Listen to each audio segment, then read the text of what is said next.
فالصالحات قانتات حافظات للغیب بما حفظ اللہ۔ قرآن مجید کی ایک آیت کا یہ ٹکڑا ہے، لیکن اپنے مضمون کے اعتبار سے یہ اتنا کامل ہے کہ اگر کوئی عورت اس پر عمل کرنے کا دل میں عہد کر لے تو گنتی کے چند الفاظ پر عمل کرنے سے اس عورت کے لیے جنت واجب ہو سکتی ہے۔ اس میں 3 باتیں بتائی گئی ہے۔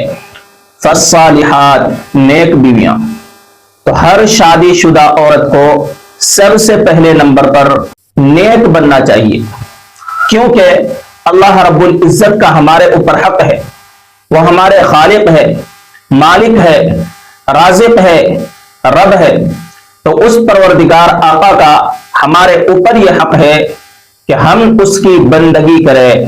لہذا عورت کو چاہیے کہ وہ نیکوکار بنے۔ فالصالحات، نیک عمل کرنے والیاں، دوڑ دوڑ کر نیکی کرنے والیاں، بھاگ بھاگ کر عمل کرنے والیاں، نیکی کے موقع کو تلاش کرنے والیاں، نیکی کر کے تھکنے والیاں اور تھک تھک کے نیکی کرنے والیاں، ان کو فالصالحات کہا جاتا ہے۔ جس طرح بھوکا انسان روٹی کا متلاشی ہوتا ہے، اسی طرح نیک عورت نیکی کی متلاشی ہوتی ہے۔ نماز وقت پر ادا کرے، تلاوت کرے، ذکر کرے، اپنے رب کے ساتھ لو لگائے، نیکی کو اپنا شعار بنائے۔ جیسے ہی اپنے گھر کے کاموں سے فارغ ہو، کبھی مصلی پر بیٹھ کر نماز پڑھے، کبھی اللہ کے قرآن میں سکون پائے، اور کبھی تسبیح کے ذریعے اللہ کے نام کے گن گائے، اللہ تعالیٰ کے راستے میں خرچ کرنے والی ہو، اپنے اندر نیکی کی صفات رکھنے والی ہو، ایسی عورتوں کو کہا جاتا ہے فالصالحات، نیک عورت ہے۔